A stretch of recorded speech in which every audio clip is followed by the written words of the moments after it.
the secret sauce that they need to continue to act in his absence. He's seen the ignorance of his own people. He's done everything he could to exclusively enlighten them. He came and he said, I came forth for the lost sheep of who? Of Israel. He made it known. For them to, their antennas to pop up and for them to hone in. And some of them did. And those that did in his absence, he will be able to use through them, through this seed that God chose to enlighten the world. See, that's the thing with God.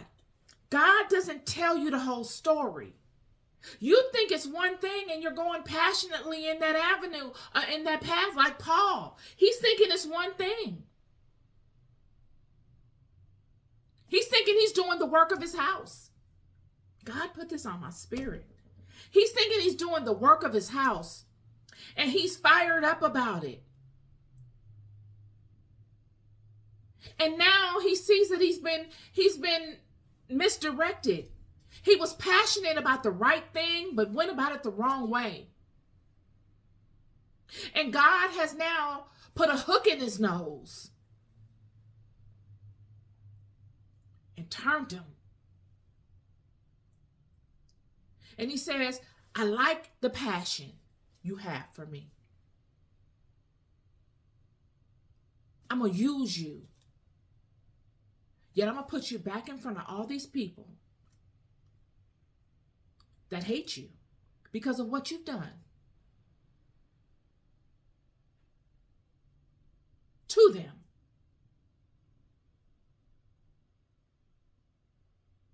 And then I'm going to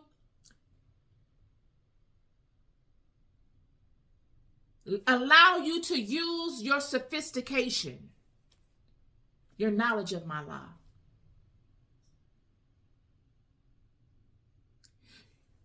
Your knowledge of this empire that is now over my children. Because we must remember, when they grabbed Paul up and the Roman centurions took him, they were going to stone him. He was between a rock and a hard place. He was in between the Romans and he was in between the children. The children wanted to stone him and the Romans were going to allow them to do it. And he first said what? I'm a Roman. You can't convict me without me being guilty. And I myself took that as, it's like being back in the day in slavery time saying, I'm half European. I'm better than my brethren. You can't do this to me. Or that's kind of like saying if you are, if you're Palestinian, or I'm half Jewish, you can't do me like you doing the rest of my brethren. Or if you're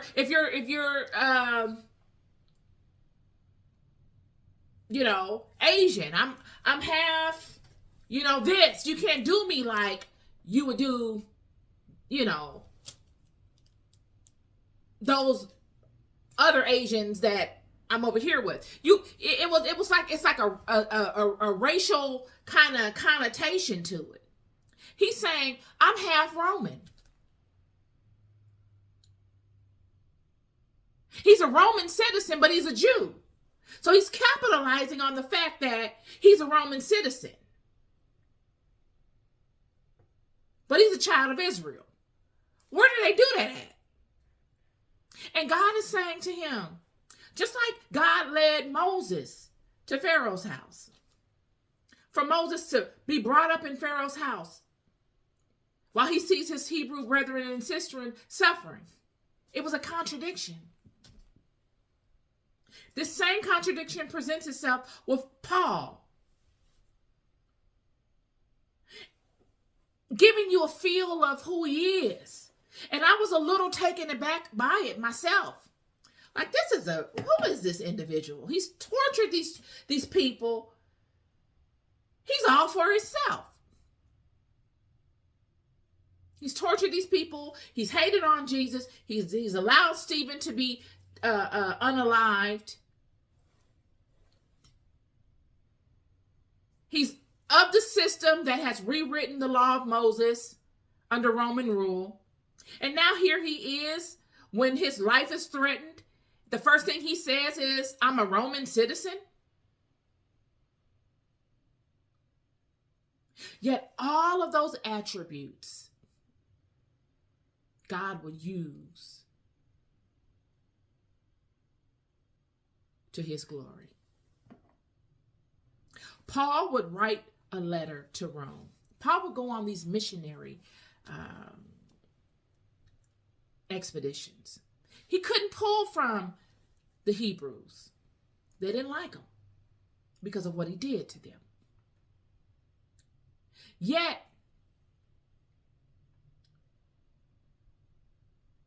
even when Jesus was alive, he spoke to the Roman centurion and his faith.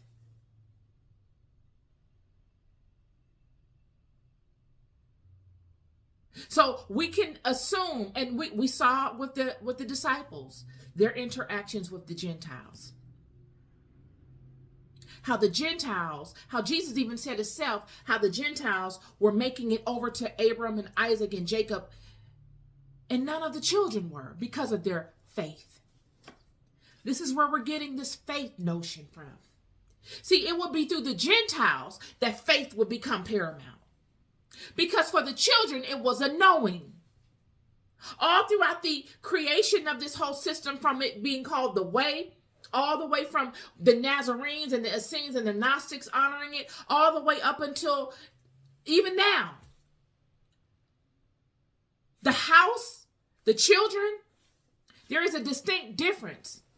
The Gentiles gain salvation through faith and through baptism. Yet those of the house, it has always been that they gain salvation through knowing, through activity, through ethics.